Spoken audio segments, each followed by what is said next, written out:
मुझे अब भी लगता है कि हमें लौट जाना चाहिए। और जो भी सूचना हमारे पास है वो श्री राम को जाके देते हैं। यहाँ पर रह के समय व्यर्थ करना अनुचित है। इस सागर को पार करना असंभव है। श्री राम का कार्य बीच मझधार में छोड़ने से अच्छा है कि हम अपनी मृत्यु को आलिंगन कर लें, क्योंकि नर के रूप में साक्षात नारायण है वो। आप उचित कह रहे हैं ताजश्री जामवंत। अब नारायण का कोई चमत्कार ही हमें मार्ग दिखा सकता है, क्योंकि हमारी आस, हमारे हनुमान जी की भी आस छूट चुकी है। हमारे पास कोई मार्ग नहीं है।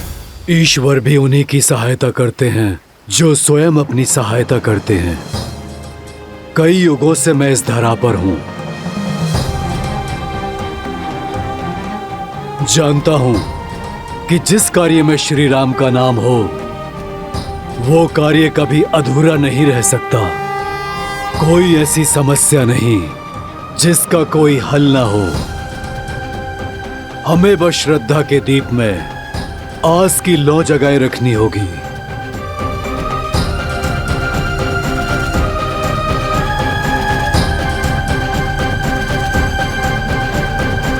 स्वामी, आपका अंश अवतार हनुमान आशा खो चुका है।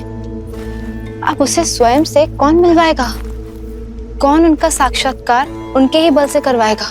जामवंत, क्योंकि हमारी रचाई इस लीला का सबसे अधिक बोध उन्हें ही है। जीवन और इतिहास के ज्ञान का अद्भुत समन्वय है जामवंत। वो जामवंत जो स्वयं ब्रह्मदेव के मुख से वृक्षों के राजा बनकर प्रकट हुए थे। तो श्री राम की कथा में जामवंत की और भी भूमिकाएं? हाँ देवी, आने वाले इस धर्म युद्ध में जामवंत श्री राम के सहायक, उनके मार्गदर्शक बनेंगे। पिछले कई युगों से भगवान विष्णु के राम अवतार की प्रतीक्षा में थे जामवंत। स्वयं को इस पावन उद्देश्य के लिए तत्पर कर रहे थे जामवंत। युगों से? हाँ देवी, जामवंत कोई साधारण वृक्ष नहीं, नारायण के हर रूप, हर स्वरूप के साक्षी रहे। फिर वो चाहे बराह अवतार से लेकर नरसिम्हा अवतार हो, या फिर समुद्र मंथन से लेकर वामन अवतार तक, जामवंत इन सभी घटनाओं के साक्षी रहे। जब भगवान विष्णु ने वामन अवतार में असुरराज महाबली का दमन किया था, तब 21 बार भगवान वामन की प्रदक्षिणा देने वाले जामवंत ही थे। और अब राम अवतार में, राम रावण युद्ध में श्री राम के गुरु बनकर उनका मार्गदर्शन करने का दायित्व भी जामवंत ही संभालेंगे। भला हमें से लंका तक कौन जा सकता है? इतना सामर्थ्य तो हम में से किसी में भी नहीं है। संपाति ने हमें ये कहा था कि लंका यहाँ से कम 100 योजन दूर है। माना कि हम वानर हैं, किंतु इतनी दूरी तय करना तो हमारे लिए भी असंभव है। संपाति और जटायु माता सीता को बचाने के लिए अपने प्राण तक न्यौछावर करने से पीछे नहीं हटे, और तुम कहते हो कि हम पीछे हट जाएं? कदापि नहीं। अपने भीतर झांको। कौन है जो माता सीता तक पहुंचने के लिए इस विशाल महासागर के पार निकल सकता है?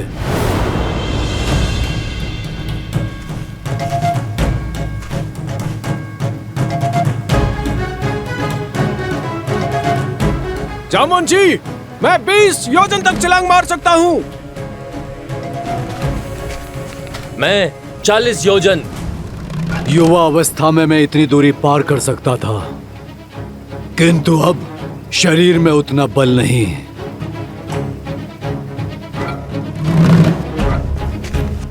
मैं करूंगा ये प्रयास।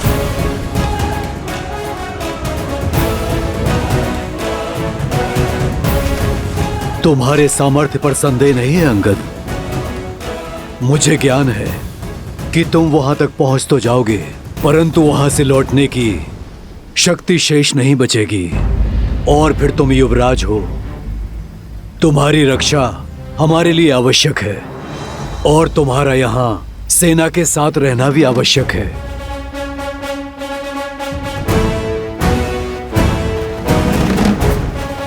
हम में से केवल एक है जो इस असंभव कार्य को संभव कर सकता है।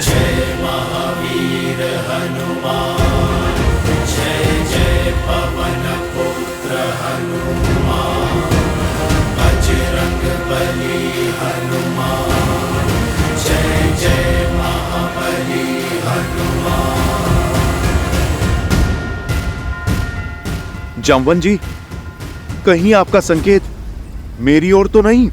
नहीं ऋक्षराज, मैं ये नहीं कर सकता। इतना सामर्थ्य नहीं है मुझ में। सामर्थ्य है पर बोध नहीं है, बल है। किंतु तुम भूल चुके हो, बुद्धि में तुम्हारा कोई सानी नहीं है। पर्वत को मसान की भांति मसल देने की शक्ति है तुम में। तुम भूल गए कि श्री राम ने क्या कहा था? क्योंकि यह यात्रा केवल सीता की खोज की नहीं, तुम्हारे स्वयं को खोजने की भी है। पात्र हो पर परिचय नहीं है अपना। अपना परिचय जानते हो ना हनुमान? हाँ, मैं हनुमान हूँ, महाराज केसरी और माता अंजना का पुत्र हनुमान। किंतु हनुमान की पहचान और भी अधिक भव्य है। आ जाओ सब, हनुमान के जन्म की गाथा सुनाता हूं। उन्हें उनकी वास्तविकता का बोध कराता हूं।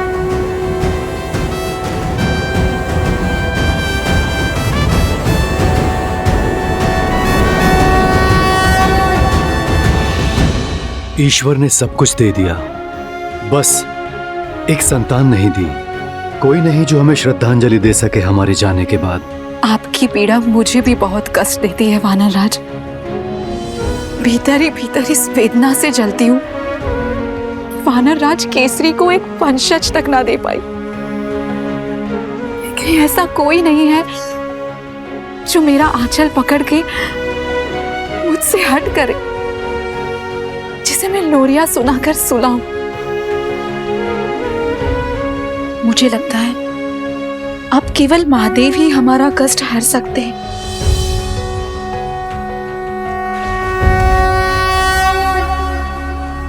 ओम नमः शिवाय। ओम नमः शिवाय।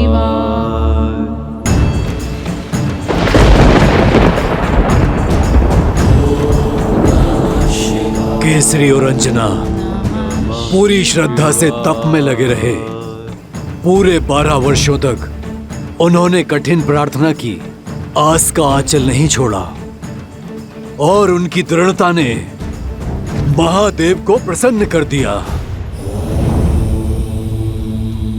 वायुदेव, कृपया प्रकट हो। प्रणिपात महादेव, प्रणिपात माता। आदेश करें, इस दास का स्मरण कैसे किया आपने? क्या अपने वेग में कोई भूल तो नहीं हो गई मुझसे? भूल नहीं हुई, संसार का भला करने का अवसर मिला है आपको। एक बड़ा दायित्व सौंपने के लिए आपको यहाँ बुलाया गया है। महादेव की सेवा करके मैं धन्य हो जाऊंगा। अपनी भक्ति से प्राप्त शक्ति से रावण इस संसार में तनाव का वातावरण फैला रहा है। नारायण के अवतार श्री राम को एक भक्त की आवश्यकता होगी, जो मेरा ही अंशावतार होगा। देवी अंजना के गर्भ तक उसे पहुंचाने के लिए आपकी सहायता की आवश्यकता है वायुदेव। ये समझ लीजिए कि श्री हरि के इस दिव्य अवतार की गाथा में आपकी एक अत्यंत महत्वपूर्ण भूमिका होने वाली है। समय आने पर मेरे इस अंशावतार को संसार जिस नाम से पुकारेगा वो होगा हनुमान। वो हनुमान जो संसार में राम भक्ति की अलख जगाएगा। वो हनुमान जो इस संसार को सच्ची भक्ति का अर्थ समझाएगा, जो भक्त और भगवान के संबंध को एक नई ऊंचाई तक ले जाएगा, जो राम रावण युद्ध में श्री राम का प्रमुख सहायक बनेगा और देवी सीता की मुक्ति का मार्ग बनेगा। धन्य हूं मैं महादेव, आपकी इस इच्छा को मैं अवश्य पूर्ण करूंगा। हनुमान आपका अवतार होगा और उसे धरती पर ले जाने में मेरे सहयोग के कारण पवनसुत कहलाएगा। नमामि शंभुं पुरुषं पुराणं, नमामि सर्वज्ञं पारब्रह्मं, नमामि रुद्रं प्रभुं शयन्तं, नमामि शर्वं शिरसा नमामि। जय जय जय शंकर उमा महेश्वर। जगत कल्याण का मार्ग तुम्हारी प्रतीक्षा कर रहा है हनुमान। तुम्हारे बल का आभास कर सकता हूं मैं हनुमान।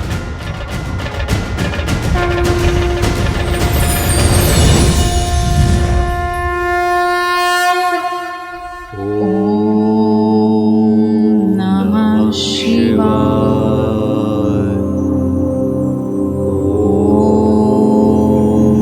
नमः शिवाय।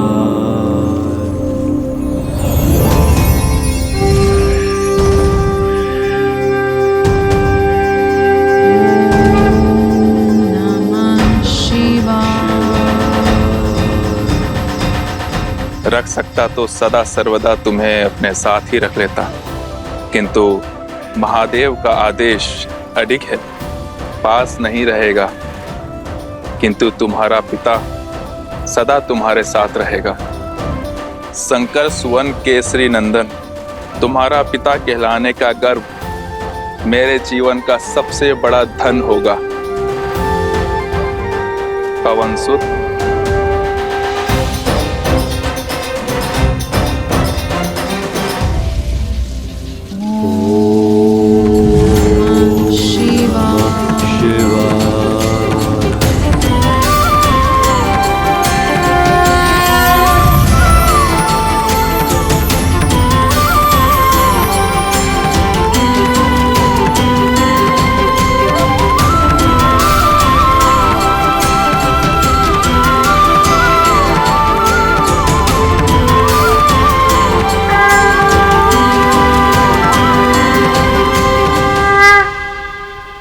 तो मेरा जन्म महादेव की इच्छा से हुआ। जामवंत जी, मैं महादेव का अंश हूं। अंजनेय होने के साथ साथ पवनसुत भी हूं मैं, और मेरा जन्म प्रभु श्री राम की सेवा के लिए हुआ। इसीलिए सदा मुझे प्रभु श्री राम की प्रतीक्षा रहती थी। धन्य हुआ मैं, मेरे श्री राम, प्रभु श्री राम। राम राम राम राम राम राम राम।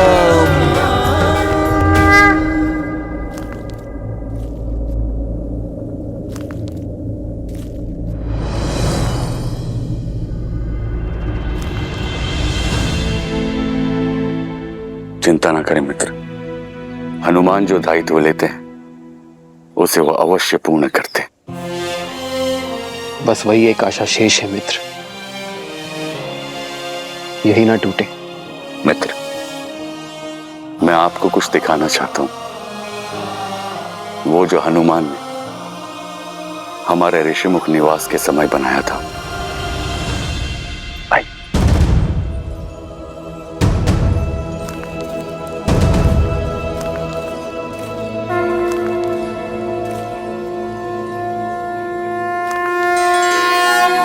मेरी मूर्ति ये हनुमान ने बनाई है मेरे लिए?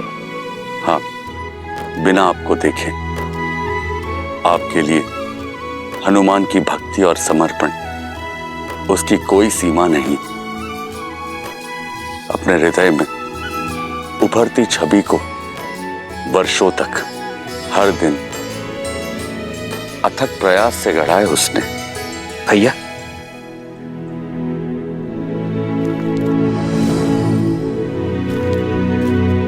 देखो लक्ष्मण, हनुमान ने मेरे लिए ये प्रतिमा बनाई है।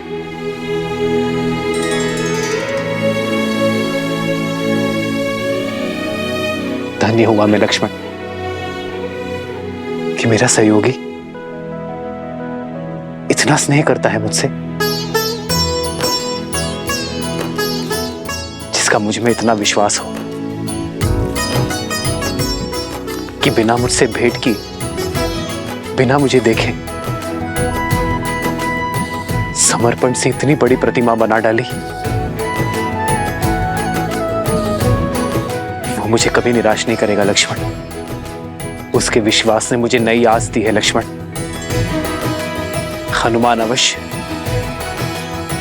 सीता को खोज कर लाएगा।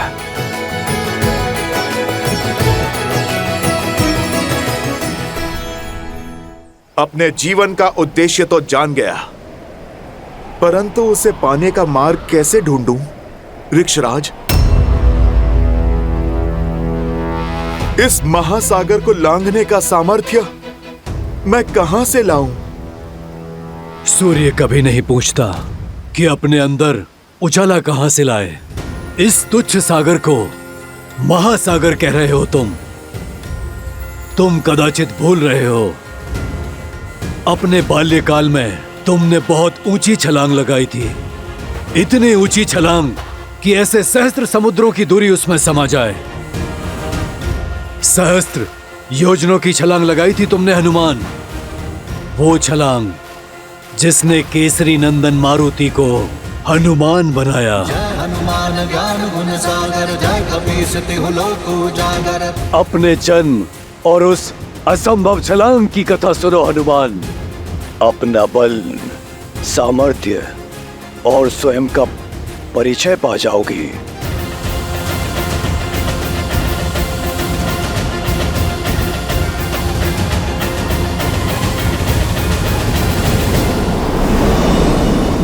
जन्मे मारुति प्यारे,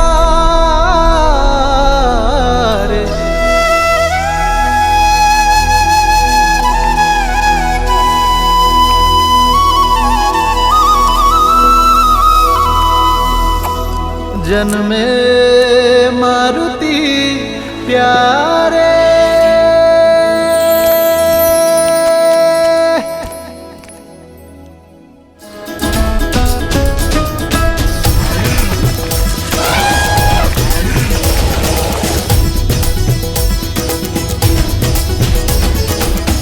बाजत ढोल है मृदंग पखावज, झूमत मन मतवारे।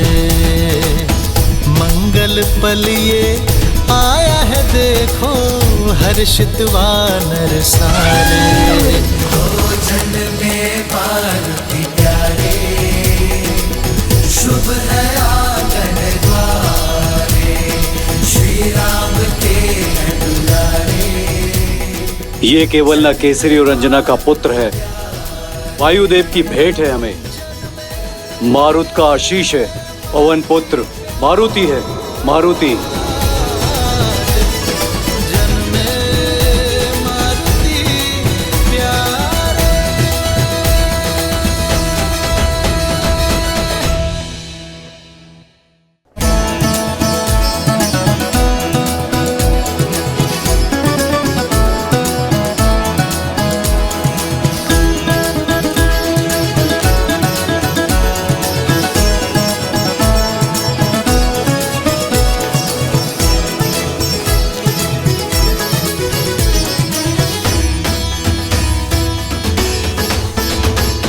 सूरज सा मुकदम के चंचल नटखट नैना, तू भगवान का रूप है, तुझ सा भक्त कोई ना। सूरज सा मुकदम के चंचल नटखट नैना, तू भगवान का रूप है, तुझ सा भक्त कोई ना। देखो तुझे सुर नर मुनि जन जाए वारे।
केसरी नंदन मारुति की, केसरी नंदन मारुति की।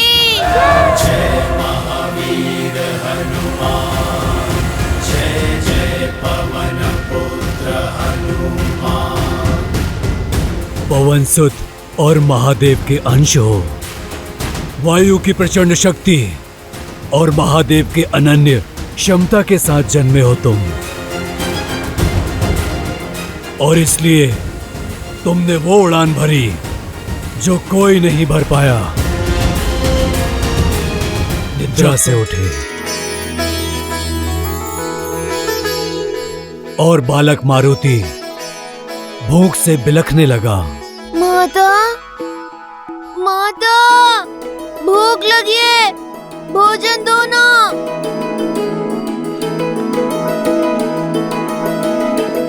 माता, माता, माता,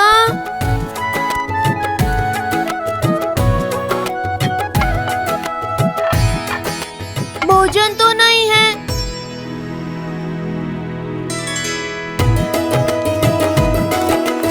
देखो मारुति आ गया, आ गया। अरे मारुति तुम आ गए। हमने कुछ रसीले आम देखे, किंतु वह इतने ऊपर हैं कि हम तोड़ नहीं सकते। क्या तुम तोड़ लाओगे? हम लोग साथ में खाएंगे। भूख तो मुझे भी लगी है, किंतु माँ कहती है स्वयं से पहले सदा दूसरों के बारे में सोचना चाहिए। चलो पहले तुम्हें खिलाता हूँ। चलो चलो मेरे साथ, चलो चलो।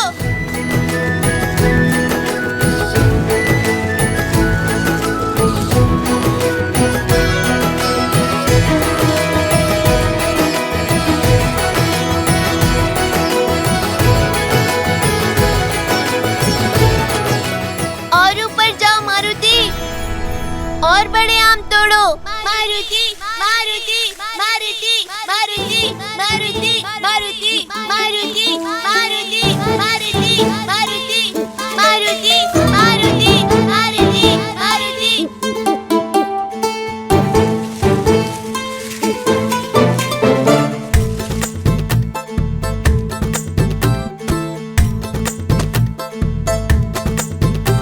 इतना पर्याप्त है? नहीं, ये हरे हैं, कच्चे। और ऊपर जाओ, लाल चमकीले आम तोड़ो। फल जितना बड़ा, जितना लाल, जितना चमकीला, उतना ही स्वादिष्ट और रसीला होता है।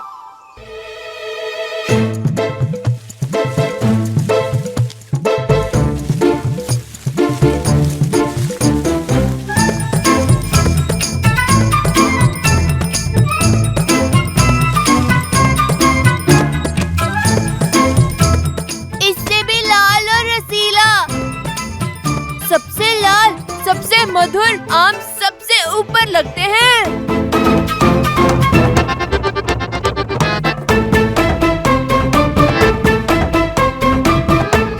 जितना बड़ा, जितना लाल, जितना चमकीला, उतना ही रसीला।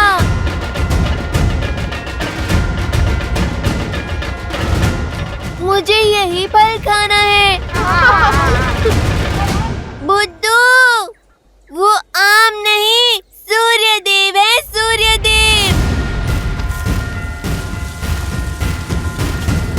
लाल देह लाली लसे, मरुधरि लाल लगून, वज्र देह दानव तलन, जय जय जय कपीसूर। देवी अंजना को बताना होगा, हनुमान संकट में है।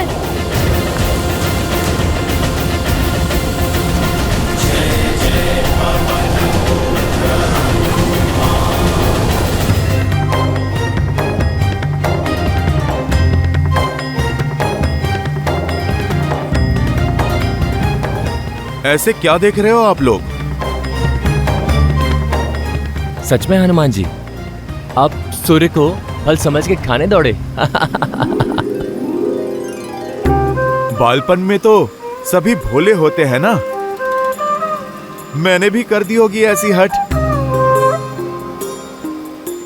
मुझे नन्हा नन्हा आभास तो हो रहा है उस क्षण का। किंतु मुझे सब कुछ स्मरण नहीं है। आज तो बहुत अच्छे पुष्प मिल गए बाग में। इसकी तो बहुत अच्छी माला बनेगी, है ना? देवी अंजना, देवी अंजना। क्या हुआ पुत्र? मारुति। अब क्या कर दिया मेरी नटखट ने? किसको पूछ से उठाकर फेंक दिया? किसका फल छीन के खा गया? वो मारुति सूर्य को फल समझकर खाने के लिए उड़ गया।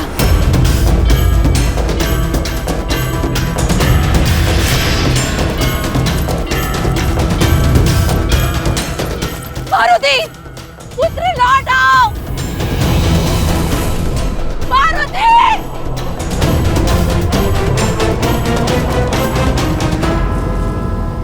उस दिन ग्रहण अमावस्या थी। यह बालक मारुति ने सूर्य की ओर उड़ान भरी और वहां सूर्य को ग्रहण लगाने के लिए दुष्ट राहु ने उसे रोकने का प्रयास किया।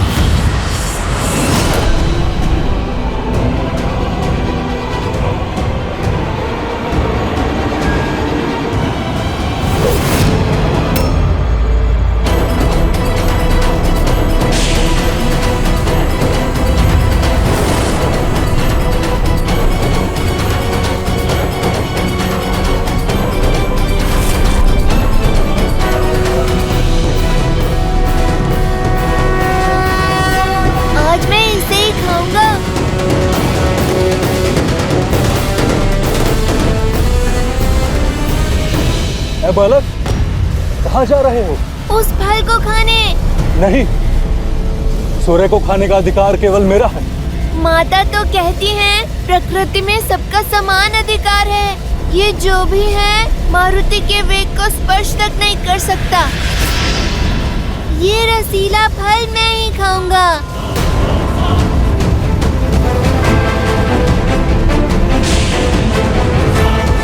मूर्ख बालक, रुक जाओ।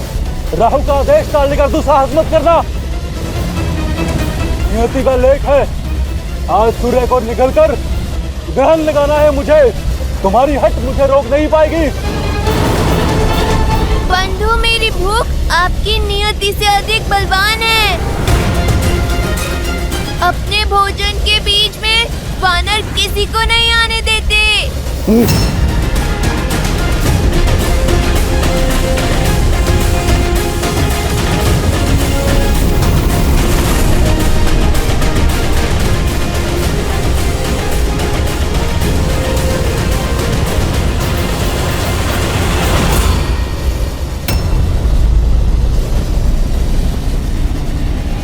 अच्छा, मेरी टांग खींचोगे?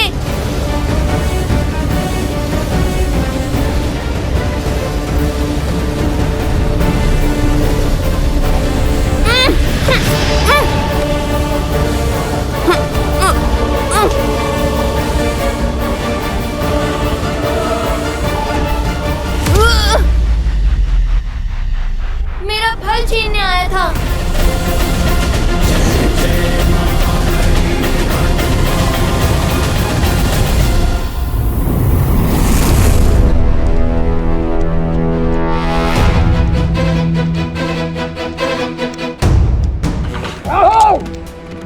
तुम्हारा इतना दुस्साहस कि मेरी अनुमति के बिना मेरी सभा में प्रवेश कर उसे भंग करने की उद्दंडता की तुमने।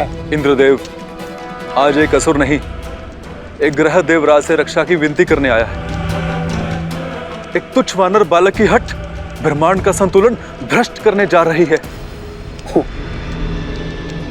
एक तुच्छ वानर बालक, कहीं तुम मेरे साथ उपहास तो नहीं कर रहे? सत्य कह रहा हूं देवराज, विलक्षण बल है उसमें।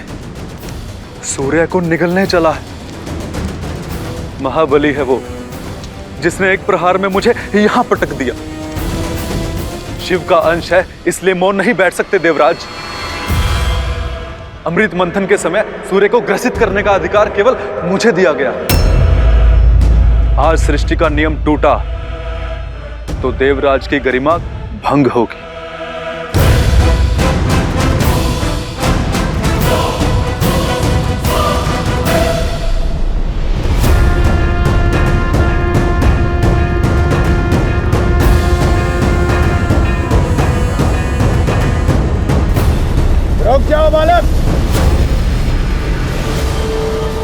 तुम्हारी ये चेष्टा सांसारिक संतुलन बिगाड़ रही है। कोई भूखा बालक फल खाएगा तो आपकी सृष्टि का संतुलन भला कैसे बिगड़ेगा? उद्दंडी बालक, तुम्हारा इतना दुस्साहस कि तुम देवताओं के राजा के साथ तर्क वितर्क कर रहे हो। आपसे पहले भी एक आया था, प्राण बचाकर भागा है। आप जाइए, मुझे अपना भोजन करने दीजिए।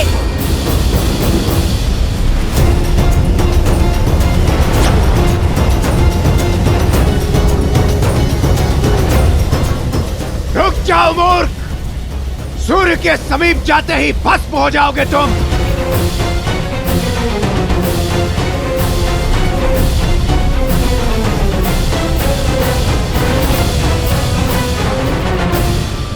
बहुत सी बाधाएं लांघकर मैं यहाँ तक पहुँचा हूँ। अब मैं पीछे नहीं हटूंगा, पर इतना बड़ा फल खाऊं कैसे?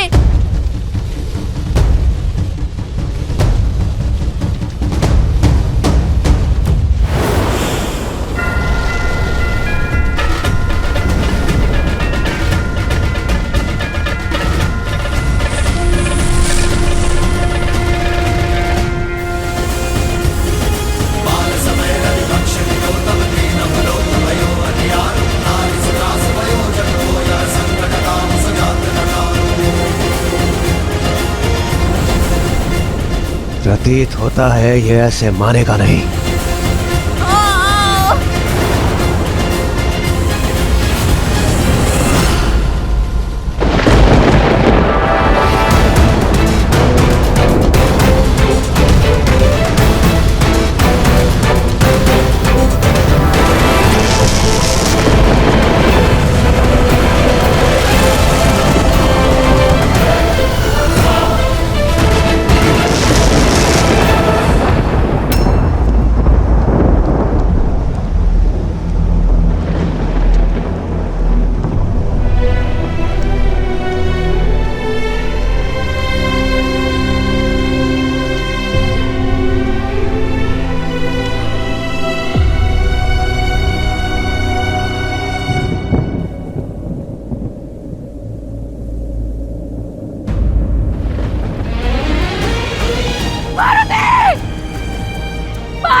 हमें मुक्त कीजिए, मेरा पुत्र, मेरा पुत्र, पुत्र, पार्वती, पार्वती, पुत्र, पार्वती।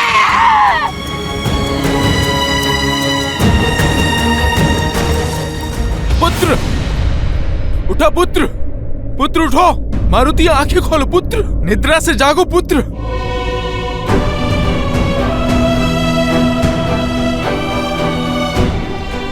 मारुति आंखें खोलो।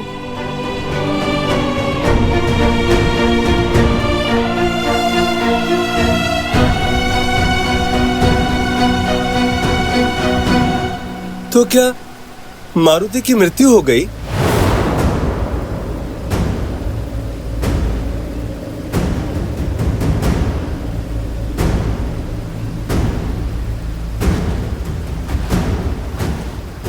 हाँ, क्योंकि वज्र को तो पवन देव भी नहीं सह सकते, तो पवन पुत्र कैसे सहता? मारुति वज्र का प्रहार नहीं सह पाया और वायुदेव इस सत्य को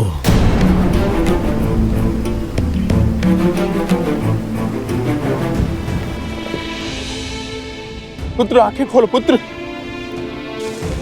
पुत्र आंखें खोलो पुत्र। ये ठीक नहीं किया इंद्रदेव। एक बालक की अबोधता के लिए उसके प्राण ले लेना, उसका अंत कर देना, ना ये न्याय संगत है और ना ही नीति है। इस संसार में एक अबोध बालक की बाल हट का दंड मृत्यु है। वो संसार पीड़ा पाने के ही योग्य है। अपने पुत्र के अन्याय का दंड मैं अवश्य दूंगा इस सृष्टि को। पीड़ा का बाण केवल तुम नहीं सहोगे पुत्र।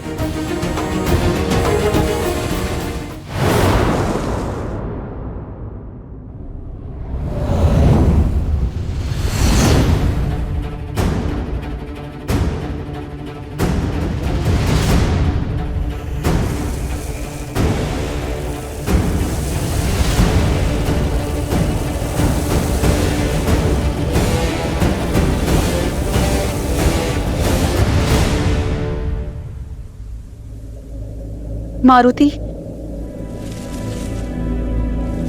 मारुति,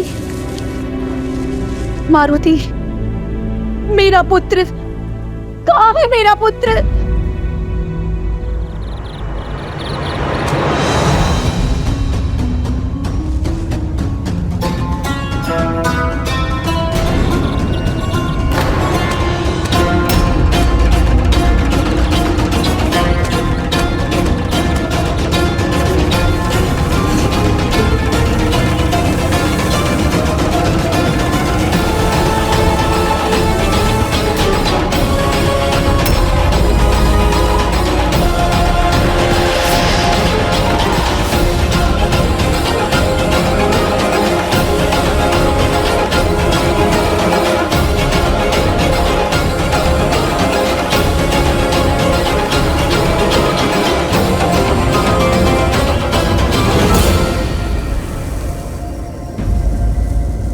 मेरी पीड़ा ने संसार के अनगिनत जीवों के प्राणों पर संकट ला दिया है, परंतु जब तक ये संकट समाप्त नहीं होता, मेरा मारुति पुनः श्वास नहीं लेता, तब तक मैं किसी को भी श्वास नहीं लेने दूंगा।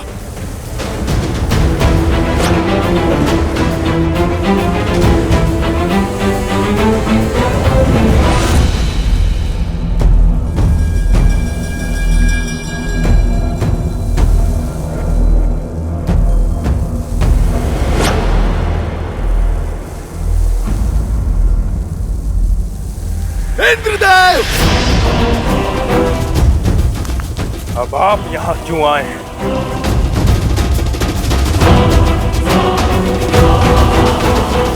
अपने क्रोध को नियंत्रित कीजिए वायुदेव, और ऐसा अनर्थ मत कीजिए। यदि आपने अपनी वायु का संचार न किया तो इस समस्त सृष्टि का सर्वनाश हो जाएगा, और आप इस प्रकार जीवों से उनका जीवन नहीं छीन सकते। क्यों? यदि आप मेरे पुत्र का जीवन छीन सकते हैं, तो मैं भी सृष्टि से वायु रूपी जीवन छीन सकता हूं।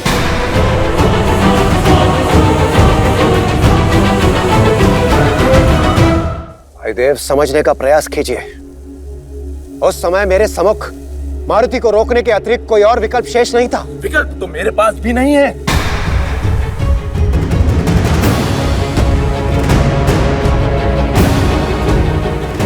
जब तक मेरे पुत्र के प्राण पुनः नहीं लौटते, संसार की पीड़ा का अंत नहीं होगा। दुर्भाग्यवश प्राण दान देना मेरे वश में नहीं है वायुदेव। तो जो वश में है वो कीजिए। संसार के सर्वनाश का साक्षी बनिए देवराज। वायुदेव, यदि आप न माने तो शीघ्र ही पृथ्वी से जल समाप्त हो जाएगा। भूलोक यमलोक बन जाएगा।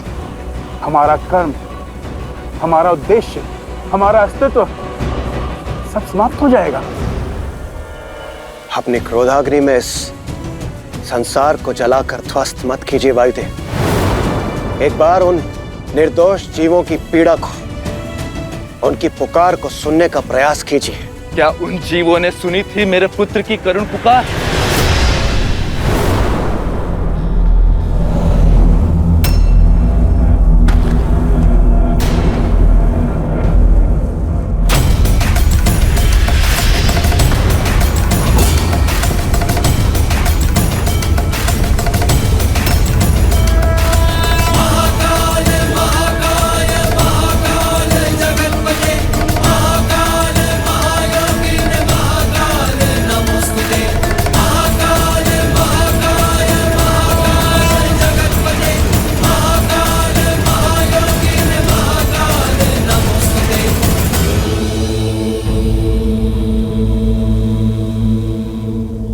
प्रणाम महादेव। प्रणाम महादेव।